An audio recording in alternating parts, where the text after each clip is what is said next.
We look forward to the discussion about the Provincial Nominee Program.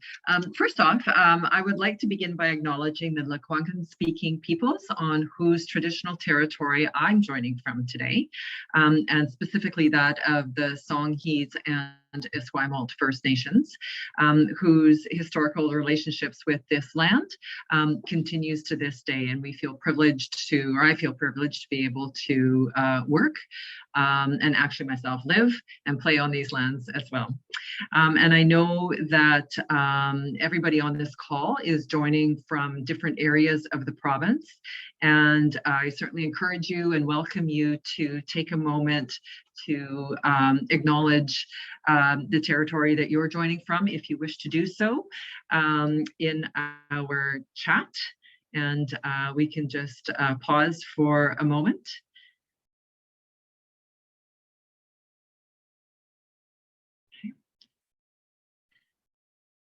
I know that there's also some people that are joining from other provinces as well. So those might be new names for some of us that are sort of used to seeing some of the names from British Columbia. So certainly welcome that as well. Joining us today as a part of our presentation and our agenda are a few presenters that I'd certainly like to introduce to you. So first we have Alex Stewart. Hello, Alex. Alex is a program advisor with the Ministry of Municipal Affairs, an advisor in immigration services and strategic planning with that ministry. And also we have Darcy Bromley. Hello, Darcy. And Darcy is an outreach officer with the Domestic Network of Immigration, Refugees and Citizenship Canada, so IRCC. And finally, we have Joanne Morel. Hello. And Joanne works with us here in the childcare division, and she's the manager of professional excellence and outreach, specifically with the Early Childhood Educator Registry. So thank you to all of our panel members today and for being prepped to share your expertise and knowledge in this particular area. Before we get started, just a couple of housekeeping items. The presentation portion of this information session today will be recorded, and we'll be saving it on our Childcare BC website, which is where you registered for this session today. So we'll have a recording of this session on there. At any time during the presentation, you're welcome to submit questions through the QA feature, which you'll see at the bottom of your screen, in about the middle of the screen. And we'll do our best to answer these questions, as well as questions that have been submitted during the registration and this live portion towards the end of the session. If your question isn't answered, we'll have the contact details for the program available along with the presentation and recording on our website later this week.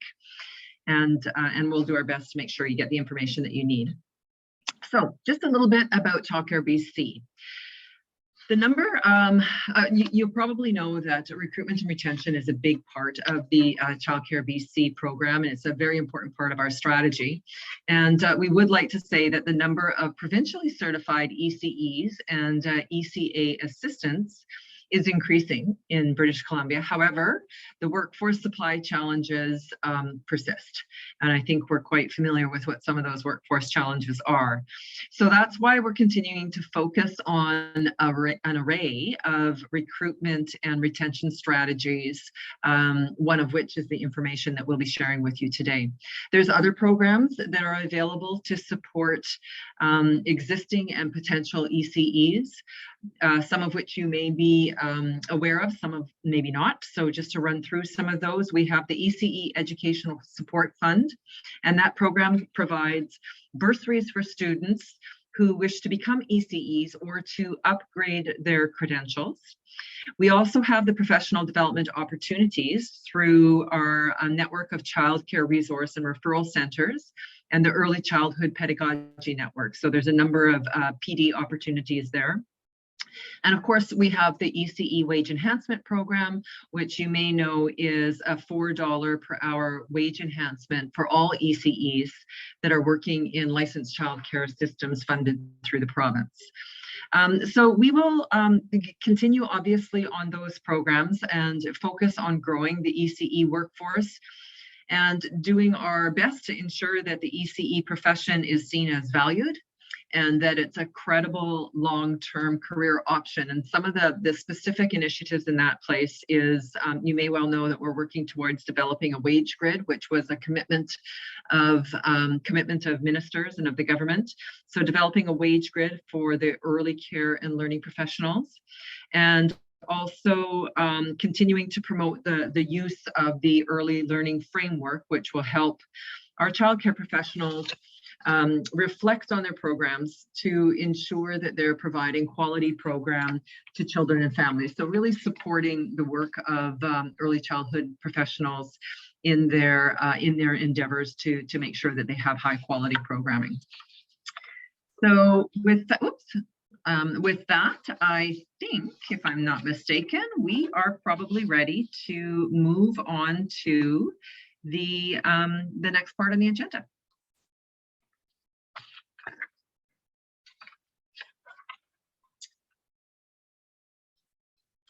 Yeah, I think that's me. Good afternoon, everyone. Thanks for joining us. Sorry, you're right, it is. I'm terribly sorry, Alex. I was supposed to say take it away and I lost my place. That's okay. So take it away. Yeah.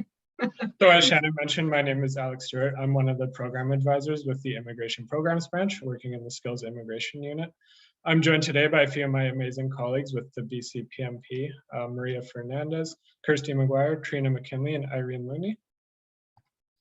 I want to acknowledge as well that I'm joining you from the unceded territories of the Lillekwangan people, also known as the Songhees and Esquimalt First Nations communities, where I have the honor to live, work, and play. We also recognize again that you may be joining us from different parts of the province and from other countries as well. So during the session, we'll be giving you a brief overview of the British Columbia Provincial Nominee Program and highlight some of the key program changes, particularly as it pertains to ECEs. Next slide, please. So during this information session, we'll provide an introduction to the BC Provincial Nominee Program, an overview of the eligibility requirements for early childhood educators, an overview of the skills immigration application process, and then our federal colleague, Darcy Bromley, will provide you with information about IRCC's federal processes. Next slide, please. So the British Columbia Provincial Nominee Program is an immigration program jointly administered by the province and Canada under the Canada-British Columbia Immigration Agreement.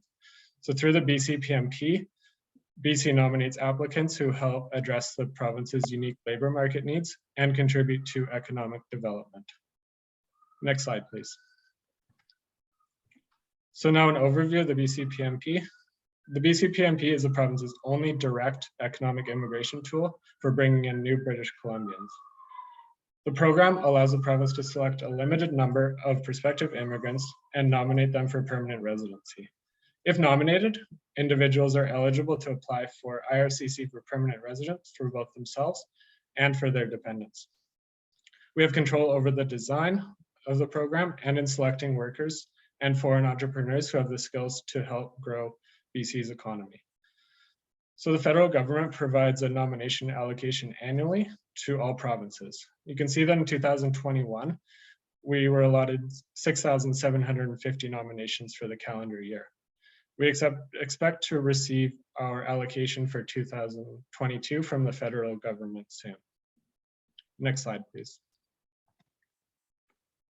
So all categories except for entry level and semi-skilled have an express entry option.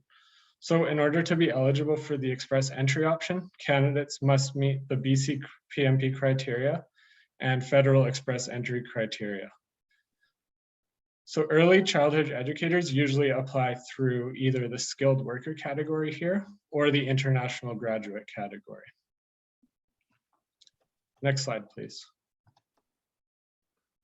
Next, I'll give an overview of the eligibility requirements for the Bcpmp as it pertains to early childhood educators. Next slide, please. So as you can see, this slide provides an overview of the general requirements for all categories of the Bcpmp.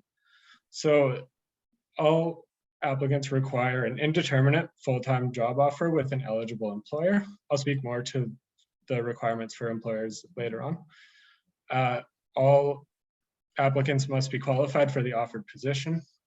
You must meet the minimum language proficiency, which is Canadian level benchmark 4, and meet minimum wage and income requirements. I'll provide an explanation of these points on the next few slides.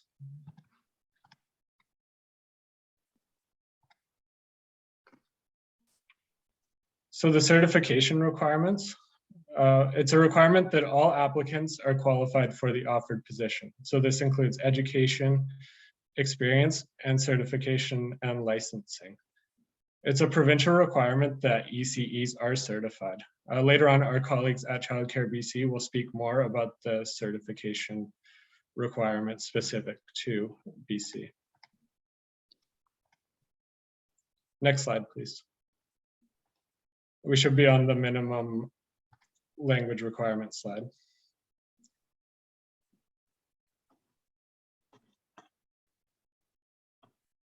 Currently, you're on the IRCC slides. Yeah, so I think we need to go backwards a few. Yeah.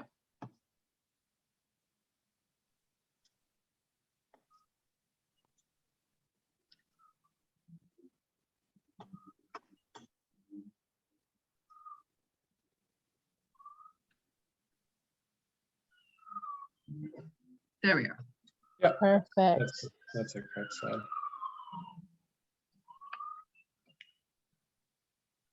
So candidates must meet the minimum language requirements, as you can see here. So this is under NOC skill level B, C, or D. They must demonstrate English or French language proficiency at Canadian language benchmark level 4 across all 4 competencies. So for occupations classified under skill level 0 or skill level A, language test results are not required at the time of registration, but may be requested during the assessment period later on to ensure that applicants possess the language abilities required to perform the duties of the position. Alex, I'm sorry to interject, but I'm wondering if you could maybe just take a moment to explain what NOCs are and skills levels A, B. I'm not sure if that's a common understanding. Okay, sure. So under the National Occupation Classification Guide, which is done federally, there's different skill levels. So that can include skill level 0, which is typically managerial occupations, and then skill level A, which is again skilled workers. Skill level B is typically where ECEs would fall, which is also a skilled worker category. And then skill level C and D are entry level and semi-skilled categories. So typically that would not apply to ECEs, and that would apply more to the entry level and semi-skilled category. So we're looking at skill level B. Yeah, typically skill level B, or for managers, we would be looking at skill level 0 or skill level A. Okay.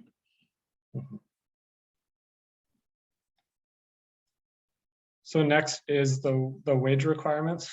So the offered wage must be at the market rate and comparable to workers with a similar level of experience. And it also must be consistent with the wage compensation structure of the employer. There's a resource as well called Job Bank, which is a federal resource which shows trends across Canada for salaries across all national occupation classifications.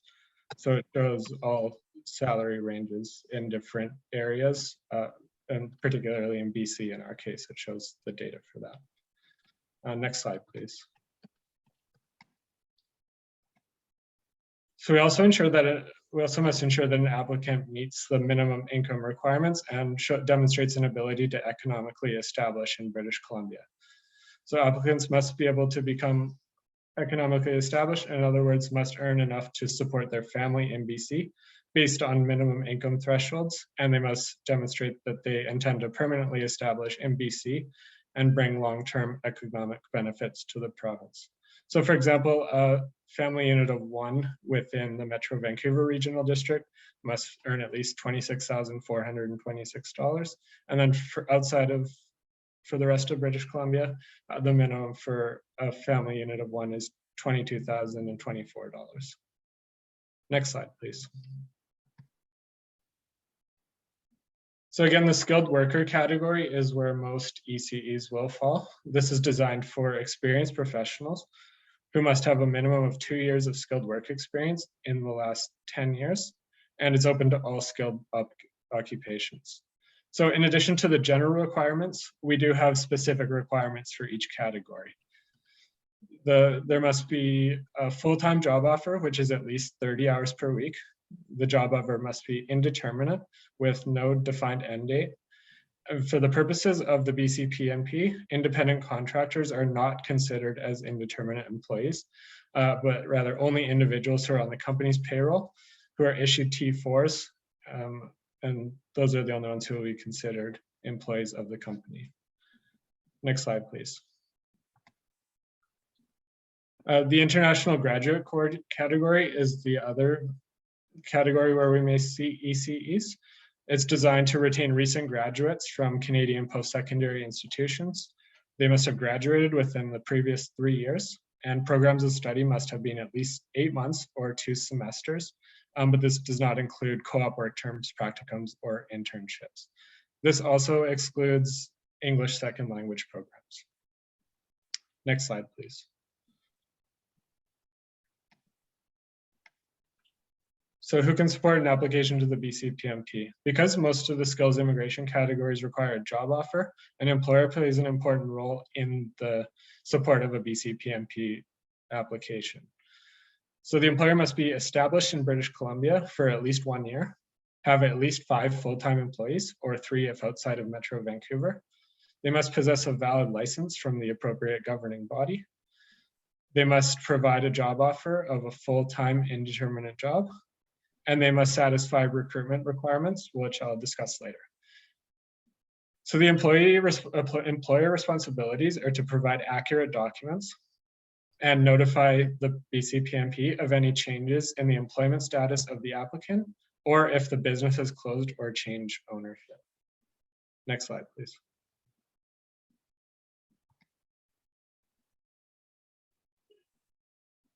So there is also a licensing requirement for childcare providers.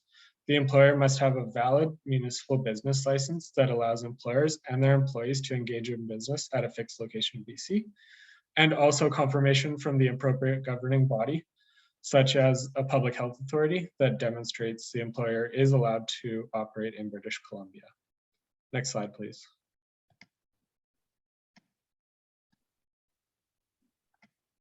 So as an economic immigration program, all employers supporting applications to the Bcpmp are required to demonstrate that they have attempted to recruit from the local labor market. So genuine and bona fide recruitment requirements are assessed against, but not limited to, the following: specific efforts made to identify a Canadian or permanent resident for the position. Recruitment methods and duration are consistent with industry standards and practices. And the qualifications listed in the recruitment ads are reasonable and sufficient to allow a Canadian or permanent resident to qualify for the position, and do not require a candidate to have a foreign network or foreign work experience, and are not specifically catered to a particular candidate. We also look at the level of scrutiny exercised when verifying the qualifications of all potential candidates, and determine if the employer has used the services of a third party to conduct the recruitment effort, and if so, if the third party meets provincial licensing requirements. Next slide, please. The next will provide information about how to register and apply to the Bcpmp. So we'll go through the application process. Next slide, please. So we've improved access for private healthcare and childhood providers by selecting care economy occupations, such as early childhood educators, in targeted draws. Early childhood educators have always been eligible through our program, but typically did not compete well in our general draws.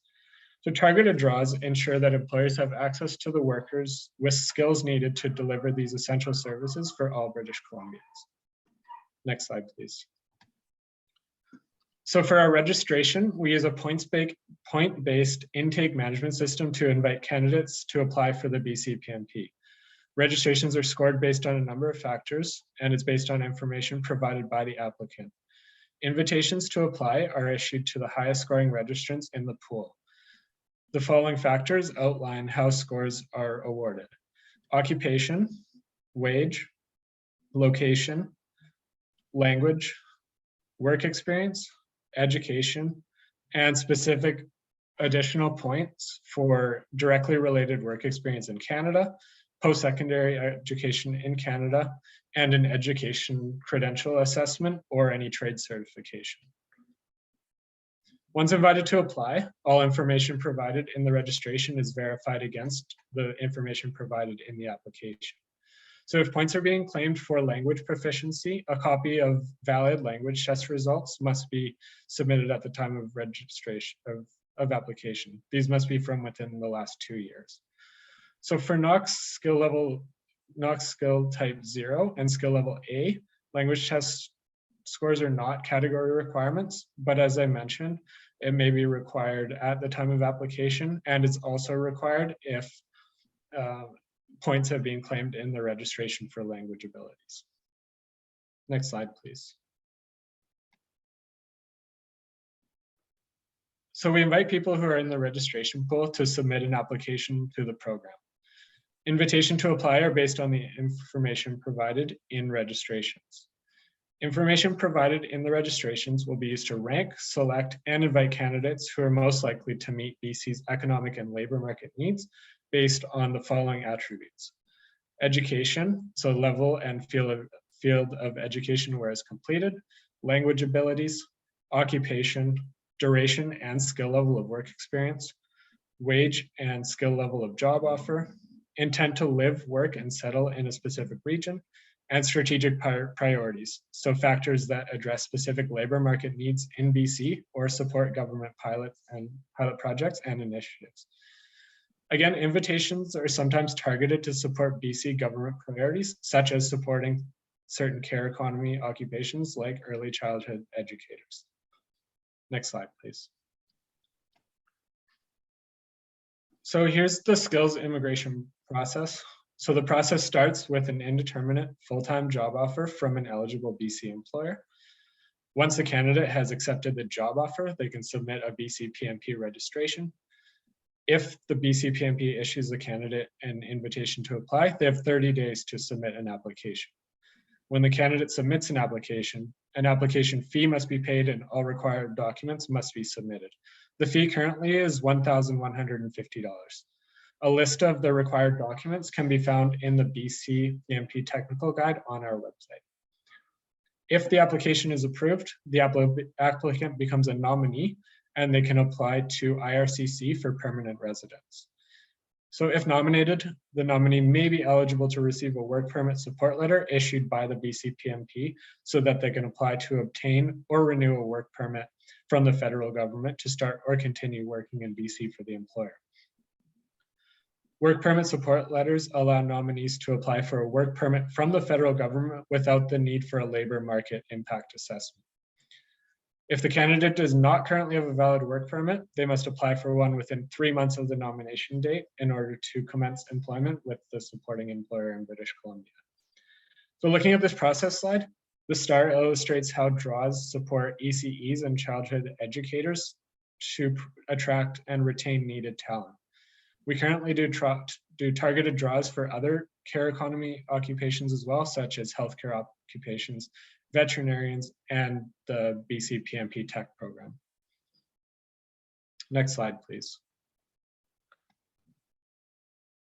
So lastly, there's more information available for employers and applicants if needed through the emails listed on the slide here. And there's resources available as well at welcomebc.ca/PMP. On behalf of the Bcpmp and my colleagues, I'd like to thank Childcare BC for hosting us today. And I'd like to now turn it over to Darcy Bromley from IRCC to share information on federal immigration programs.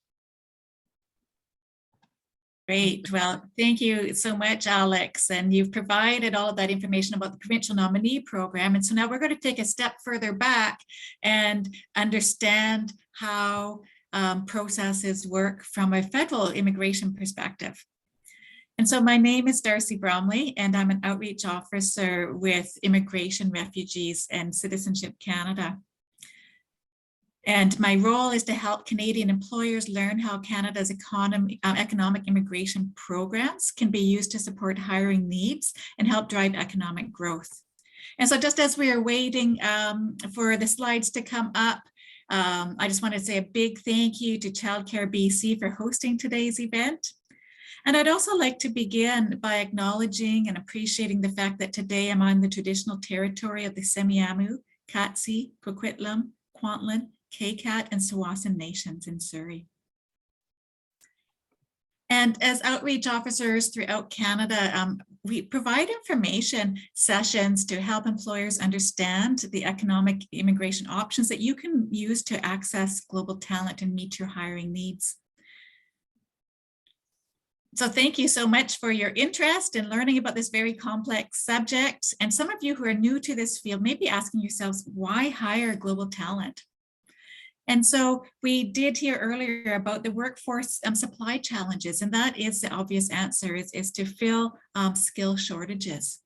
The Canadian labour market is tighter now than before the pandemic, and job vacancy rates reached a historic peak in the third quarter of 2021.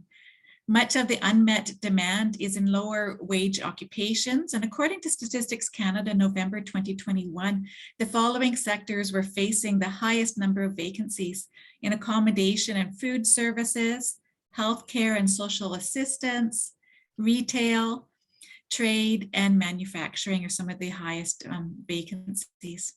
So just before we continue today, I wanted to make a note that the information is relevant as of today's date, but policies often change. And over the last while, we've seen a lot of changes happen quite quickly. So please refer to the IRCC website for the most up-to-date information. Also, if you wish, the presentation slides are available in both French and English. So we'll move on to the next slide and look at what is our agenda for today. And as I said, immigration is a complex topic, and my goal is to provide you with a basic overview. And the most important thing I'd like you to take away is this: is IRCC provides services to help employers navigate the immigration system. At the end of the presentation, I will share contact information so that you can reach out to us when needed. So here's a snapshot of what we'll cover today. We'll talk about some of those key concepts. You heard some of them already mentioned about the NOC and the Lmia, so we will go a little bit more into detail about that. We'll provide an overview of the work permits and permanent immigration programs, where to look for skilled workers and resources to help support you. Next slide, please. So first, let's start with some key concepts. What is work? What you and I might define as work may be different than how the Immigration Act defines work.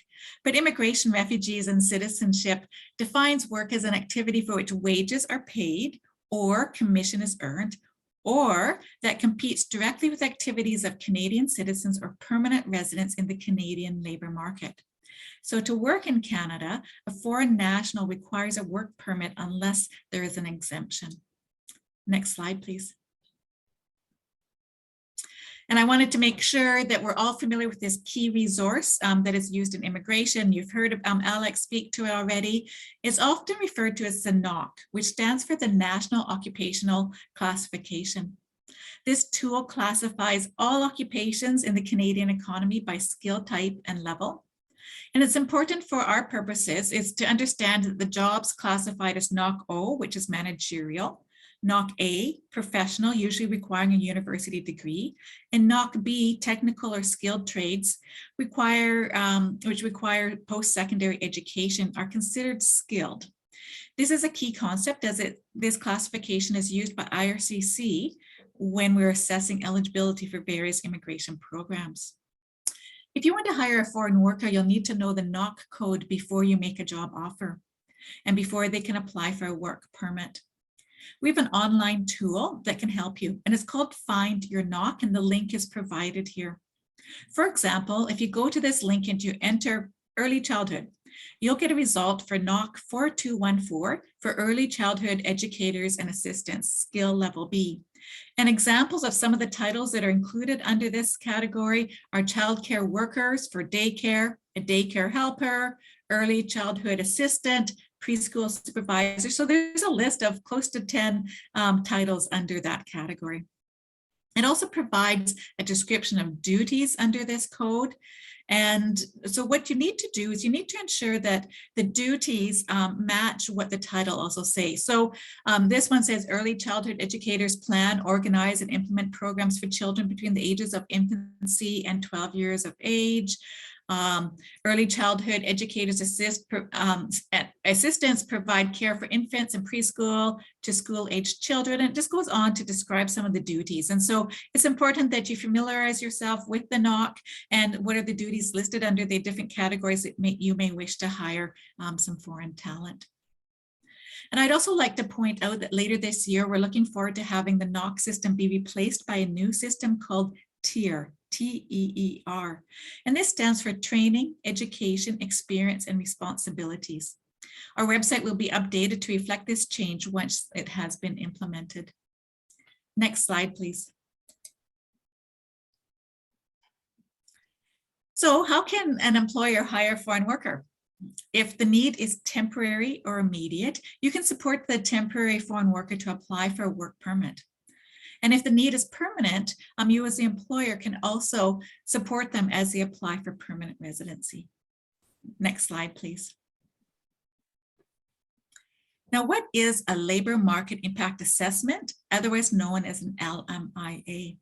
An LMIA is a document from Employment and Social Development Canada, also known as ESDC, that gives employers permission to hire temporary foreign workers. ESDC will assess the employer's LMIA application to determine what impact hiring a temporary foreign worker would have on Canada's job market. ESDC will issue a positive or negative LMIA to the employer. And the employer should give their foreign worker a copy of this letter to include with their work permit application. The LMIA is usually given for a specific period of time, and the work permit issued will match that period. If a foreign worker wants to renew their work permit beyond this period, they will likely need a new LMIA. Now, there's a few other acronyms that are always important to know. An ETA is an electronic travel authorization that was introduced probably in about the last 5 years, where people traveling to Canada who may not require a visa to come to Canada, they still require an electronic travel authorization, and they need to submit an application for that online. Temporary resident visa allows someone to travel from their home country to the Canadian border. A visa application center is where someone abroad would submit their application, and the port of entry is what we refer to as the border. So the airport or the land border where someone may enter Canada. The next slide, please. So another important question to ask as an employer is, does the foreign worker need a work permit? As indicated, if the need for a foreign worker is temporary or immediate, you can support the temporary foreign worker to apply for a work permit. While there are some exceptions for global talent to enter Canada without a work permit, for the majority of workers in the early childhood educator field, a work permit will be required. And just to note that under the global skill strategy, workers in that NOC O, which is professional, or sorry, managerial, or A, professionals, may enter Canada without a work permit for short-term work of up to 30 days in a calendar year. Next slide, please. So once it's determined that a work permit will be required, then the next question is, which program should I use to support a foreign worker to apply for a work permit? Now, there are two different pathways to obtaining a work permit in Canada. One is the Temporary Foreign Worker Program, and the other is the International Mobility Program. The Temporary Foreign Worker Program can be considered a measure to fill temporary skills and labor shortages in Canada. In this program, employers must obtain a labor market impact assessment from Employment and Social Development Canada to hire the foreign workers. Now, the second way to get a work permit is through the International Mobility Program.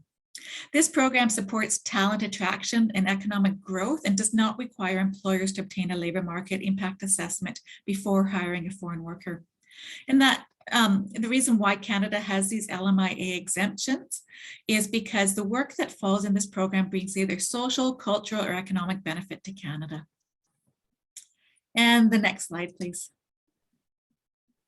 So let's talk a little bit more about the Temporary Foreign Worker Program. Again, this is a program that falls under the jurisdiction of ESDC, Employment and Social Development Canada. So this program allows employers in Canada to hire a foreign worker when no Canadians or permanent residents are available. A positive LMIA from ESDC indicates that there are no Canadians available to do the job and that there is a need for a foreign worker.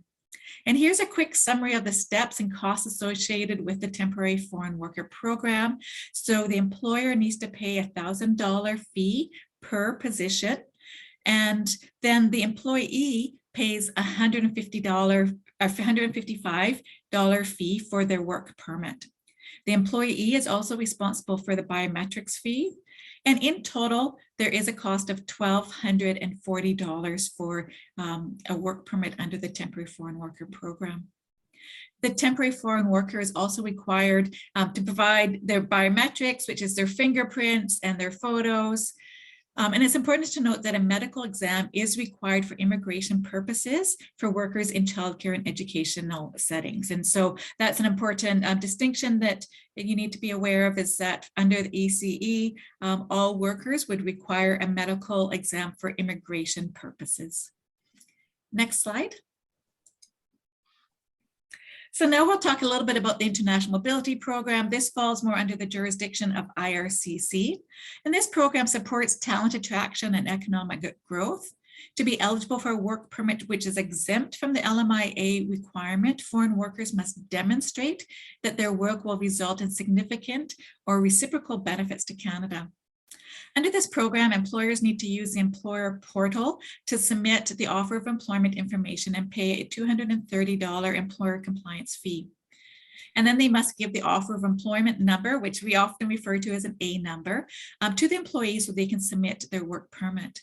So just a note around the employer portal, as an employer, you would need to go in, you need to register an account in the employer portal, and that's where you put in all the information around your job offer to the individual. And so it's important that you put in all the details around the job, because that is what is assessed later on in regards to the work permit. So to recap for you, before they apply for their work permit, a foreign national must have one of either two things: either the labor market impact assessment or an offer of employment in the employer portal. The only exception to this is that if they're eligible for an open work permit, which allows them to work for any employer. They can apply for their work permit online or at a visa application center. And those who do not need a visa to travel to Canada also have the option of applying upon arrival at a Canadian port of entry. Many, but not all, work permits can be extended from within Canada, and it's very important that the application be submitted before the current work permit expires. And this is in order for them to get what is called maintained status, which means the worker can continue to work in their job while a decision is being made if they continue to work for the same employer under the same conditions. And let's move to the next slide, please. So there are a variety of labor market impact assessment exemptions that an employer may use. An LMIA exemption can help employers save time and fees when hiring skilled foreign workers. So how do you know if you can use an exemption? So you can check the complete list of exemptions on the immigration website.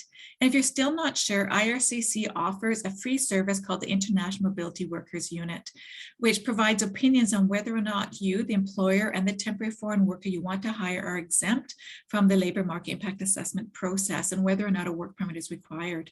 So just to let you know, I think there's over 50 exemptions that can be used. So I'll just highlight a couple of the ones and bring a few to your attention today. The full list is on our website. Under a program called the International Experience Canada, employers can hire youth aged 18 to 35 from around 35 countries who are looking to gain international work experience. IAC is intended as a cultural exchange program, and I'll provide more details about this shortly. Now, we've already heard about the Provincial Nominee Program, and once a candidate that you're supporting through the Provincial Nominee Program is nominated, they will be able to get an Lmia exempt work permit and start working while they're waiting for their permanent resident application to be processed. Canada also has a variety of free trade agreements with other countries that contain provisions for reciprocal talent mobility provisions, and they set out the details regarding nationalities and professions, qualifications, where somebody might be able to enter Canada without the labour market impact assessment. Another exemption that I'd like to bring to your attention is something that we called open work permits. And so there's many people who are already in Canada who might have an open work permit. And an open work permit is not employer specific. So it will say it does not have an employer's name on it, and it will often say on it that the person can work for any employer in Canada. But we'll get a little bit more into some of these exceptions later on. So there are a number of other Lmia exemptions that exist because of the significant benefit that certain skilled foreign talent brings to Canada. And I'll move on and talk about that. So let's move to the next slide. So one of these exceptions and exemptions is the Francophone Mobility Program, which was created to facilitate the immigration of skilled French speakers to strengthen minority official language communities outside of Canada. And Canada has a goal of increasing these minority communities outside of Quebec to 4%, in close to 40% by 2023. So for employers, it's quite beneficial for several reasons. It can be used to hire a skilled foreign worker of any age from any country to fill any skilled job, not B or above. And to qualify, the foreign worker's language of daily use must be French. So the language spoken in the Canadian workplace does not need to be French, though can be good for business to have bilingual employees who can offer services in both of Canada's official languages. Next slide, please. So as mentioned, Canadian employers can hire youth participating in International Experience Canada. You do not need a labour market impact assessment to hire an IEC participant who may be on an open working holiday work permit, or whom you can support for employer-specific work permits under the Young Professionals category. Now, there are three streams under the International Experience Canada. One is international and co-op stream, which we do not see a whole lot of people participating in. But the young professionals is a category where, as an employer, you could give a job offer, and the job offer needs to be related to the individual's education. So if they've received education abroad in early childhood education and you want to offer them a job offer, you can make that, submit that in the employer portal, and then they would get an employer-specific work permit without having to go through the labour market impact assessment process. The other program which is used most often is the Working Holiday Program. And often, just to give you an example, we see people on the ski hills who are participating in the Working Holiday Programs. And so there's many Australians who come and work on the Canadian ski hills during their summer and our winter. And then they go back to Australia for their winter and they get to ski, 12 months of the year. But people can work in any profession as long as they meet the criteria of this program. It is important to note that due to the current global events, applicants may find it difficult to find an available biometrics appointment, which could delay the processing of their application. It's also important to note that the International Mobility Program, which does include the Working Holiday Program, aims to promote Canada's broad economic, social, and cultural interests, and is not designed to fill labor shortages. So the Temporary Foreign Worker Program is designed to allow employers in Canada to hire foreign workers when there are no Canadians or permanent residents. So really, this program is a cultural program, but if you're looking toward immigration to fill their needs, you need to use a variety of different programs. Next slide, please. So where does a worker apply for a work permit? Does a candidate need a visa to travel to Canada? And if they require a visa, if the answer to that question is yes, they need to apply for a work permit online or at a visa application center. If the answer to that question is no, they can apply for a work permit at a Canadian port of entry, so at the airport or at the land border when they enter Canada. And the next slide, please. So employers hiring foreign workers must comply with all applicable recruitment and employment laws.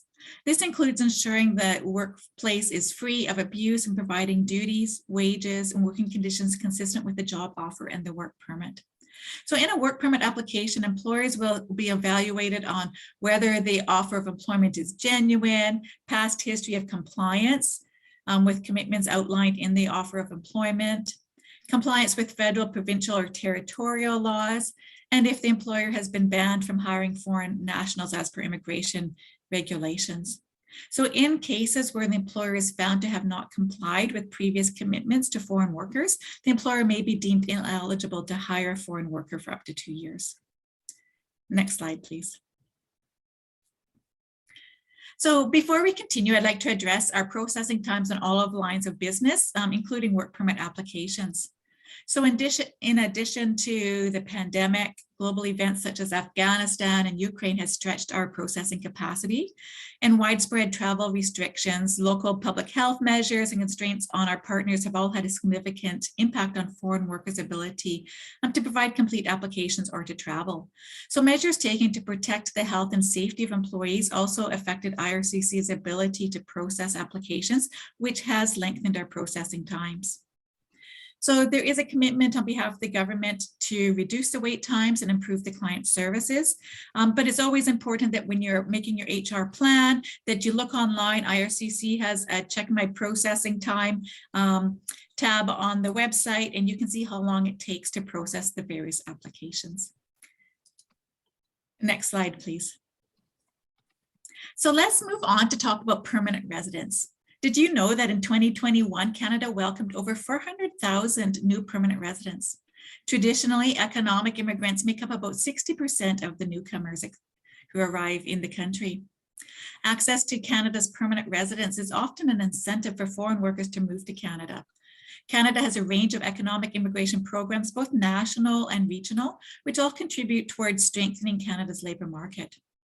So the permanent resident pathways that early childhood educators may wish to investigate are the skilled worker, the Canadian experience class, and the Provincial Nominee program, which we heard about earlier. And they're all accessed through the Express Entry program. There are other permanent resident programs which address regional or industry-specific labour markets needs, such as the 2 pilot programs in purple on this slide, such as the Home Care Provider and Home Support Worker Pilot. Now, these 2 pilots are for the NOC codes 4411 and 4412, which are for live-in caregivers in private residences. So they probably do not meet your needs right now for who you would be hiring. But employers can support skilled workers from abroad by helping them qualify for permanent residence through Express Entry. And the next slide, please. So what is Express Entry? Express Entry is a portal through which people from around the world can express interest in immigrating to Canada. And more than that, it's Canada's flagship system for managing applications from several key economic immigration programs. Applicants create an Express Entry profile, and those who appear to meet the criteria of one or more of these federal immigration programs managed through Express Entry are then automatically entered into the pool of candidates. So when a candidate is accepted into the pool, they're given a comprehensive ranking system score, and top ranking candidates are then invited to apply online for permanent residence. And I'll give you an overview of a couple of the programs under the Federal Skilled Worker Program, as well as the CEC program. So Federal Skilled Worker, to be eligible, they have to have within the last 10 years had at least 1 year of continuous work to experience in the NOC A, O, or B occupations. Again, they have to have a higher level of language proficiency, and their language needs to be at the at intermediate to advanced level. Under the Canadian experience category, work experience needs to have, the applicants need to have 12 months of skilled work experience completed in Canada in the last 3 years. Again, language proficiency is at that intermediate level in order to apply for permanent residence. Applicants can also get up to 600 additional points by receiving the provincial nomination. And so that will significantly increase their likelihood of being successful. Next slide, please. So now the next question is, where do I find talent? And a couple of places to look for talent is international students may be eligible to work off campus. And newcomers to Canada as well.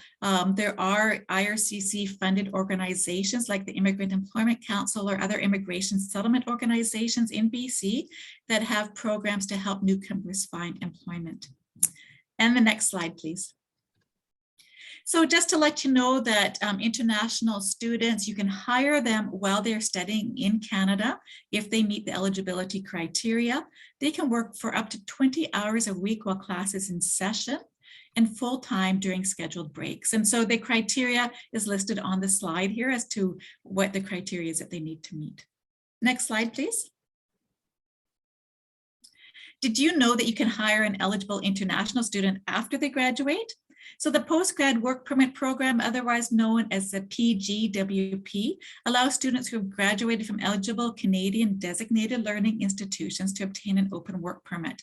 And they can get this work permit from anywhere from 8 months up to 3 years, depending on the length of study. And so our schools are a great place to go and recruit foreign talent if you're looking for people in order to meet your workforce supply needs. And the next slide, please.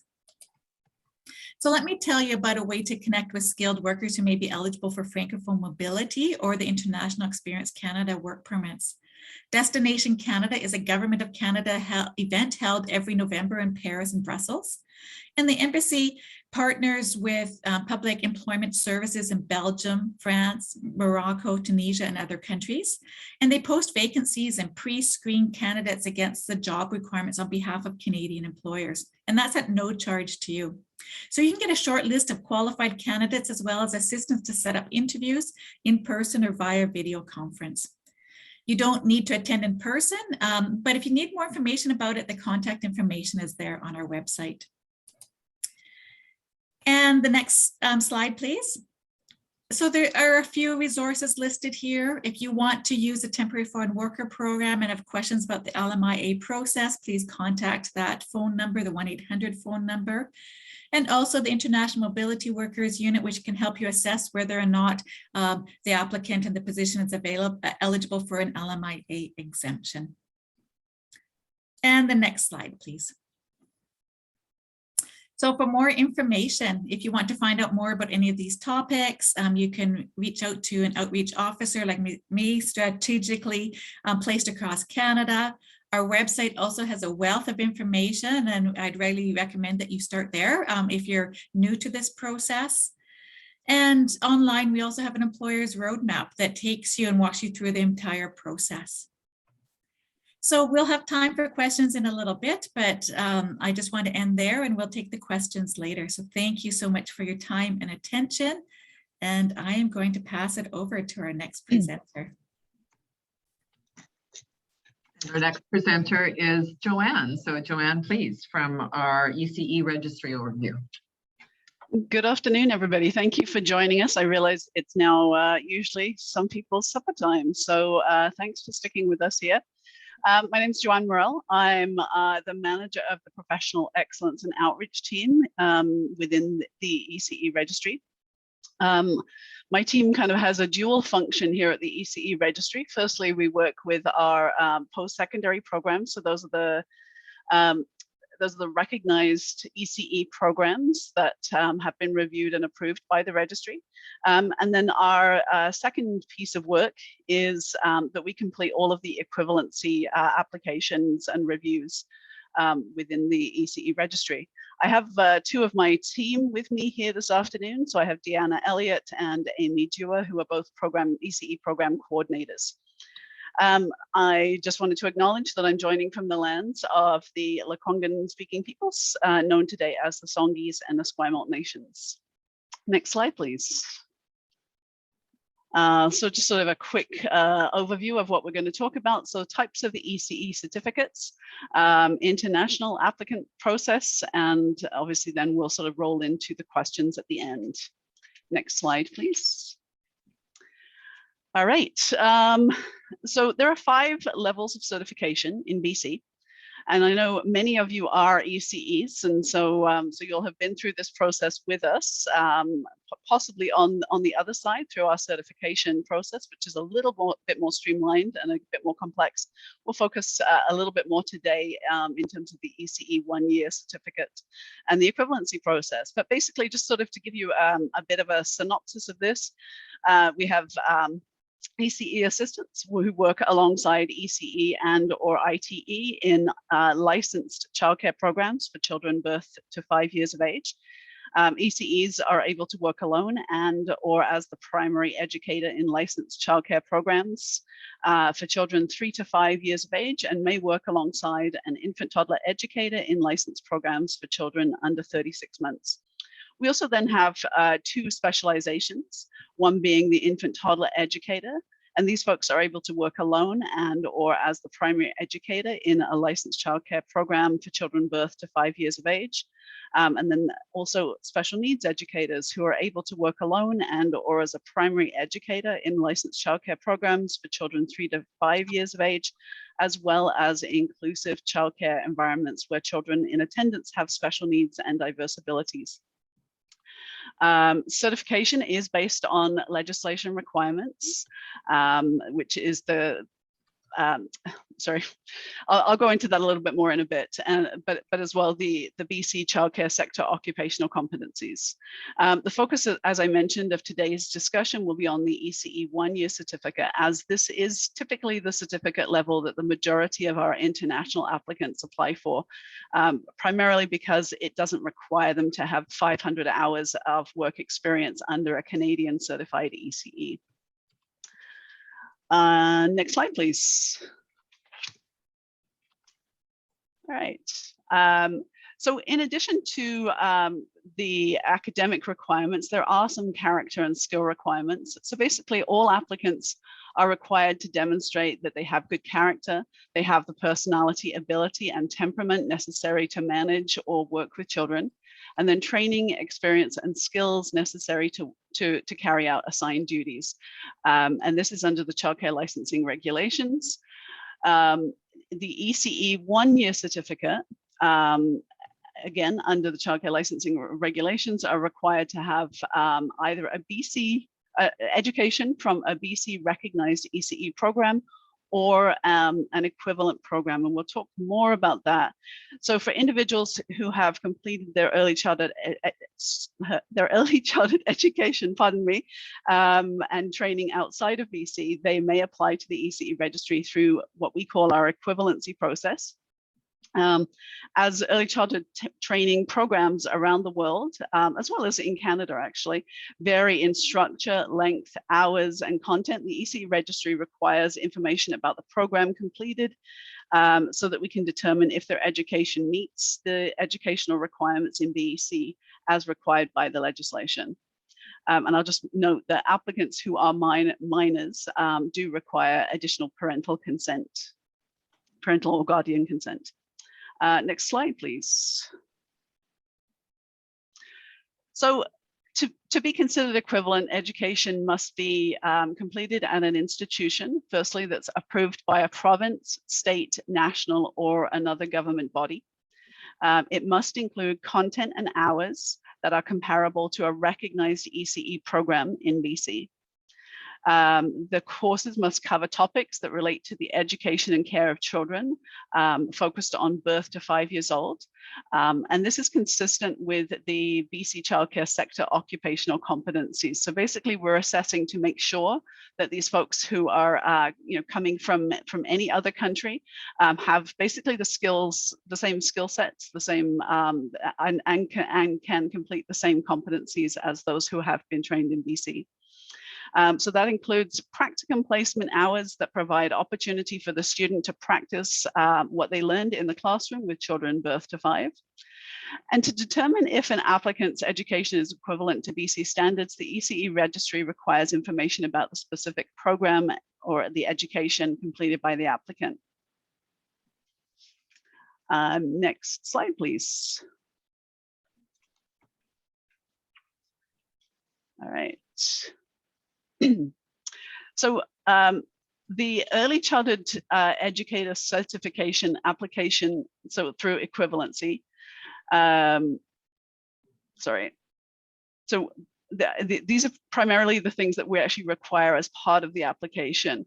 So basically we're asking for character reference, obviously the application, a detailed course, detailed course outlines and or syllabi, a program confirmation form, which basically outlines kind of what the content of the program was, and it spells out quite clearly kind of what type of practicums the student actually participated in. We do require official transcripts. We also require an International Credential Evaluation Service Comprehensive Report. So that's through BCIT. So it is, and I will kind of specify that it is a comprehensive report. The basic report is not adequate for what we need. We do have fee waivers that are available to eligible applicants to cover the cost of one credential evaluation. And that obviously depends on there being funding available. We also require 2 pieces of government issued ID. And I'll just sort of say a couple more things about the course outlines and syllabi. So this is kind of where we're getting the crux of the information to really be able to assess, has this person actually sort of covered the content that we require in British Columbia? So this includes detailed descriptions of course content, learning goals, outcomes, and expectations. It has to be from the year the applicant completed the course. The program confirmation form provides critical information regarding the institution. Is it recognized by a government body? The program, so the instructional hours, curriculum, practicum hours, and locations. And it also provides information regarding the ECE profession in that specific country. We do require that information in English, so it is an additional expense that that applicants do have to consider when they are applying, is actually getting that information professionally translated. Next slide, please. So this just kind of gives you a bit of a picture in terms of what it looks like to put in an application. So we receive the application, the applicants assessed on their suitability to practice. If they meet the requirements, the certificate is issued. If they don't meet requirements, they get what we call an assessment decision letter, which basically outlines the denial, the reasons for the denial.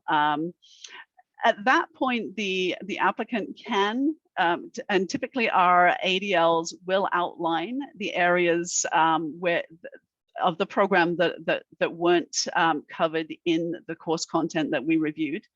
And so at that point, we typically lay out for the applicant the options available to them, which may be contacting an ECE, a recognized ECE training program here in BC, and they are able to take additional courses at that point, and then they're able to come back to us and apply again. Should they choose, if they believe that the decision was incorrect or that they have, information that we haven't reviewed, they may decide to put in a reconsideration and could go to appeal at that stage if they wish. So basically, yeah, we're reviewing the application once it comes in. We are verifying most of the information by and possibly contacting references and educational institutions to confirm that the information is correct and what we've received is adequate. I guess just in terms of this assessment of the suitability. So this is kind of a key piece. ECEs and ECE assistants often work alone with potentially up to 8 children for extended periods of time. They may have, limited administration. There may be sort of, few colleagues, if any, in some cases.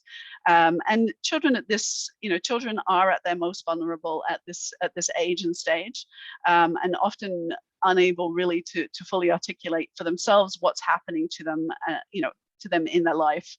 And so, so it's really critical that we've made sure that anybody who is coming in to do this type of work, has been rendered to be suitable for this type of work.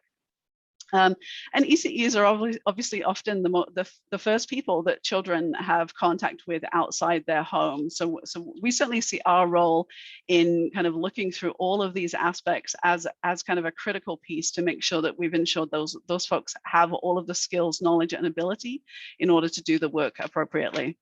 And next slide, please.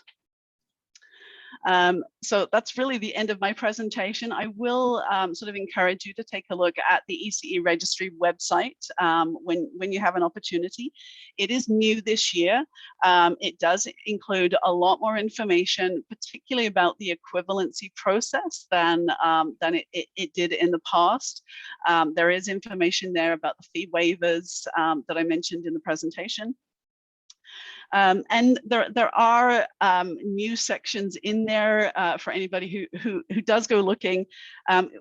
Basically, you'd be looking for the sort of find your pathway stage.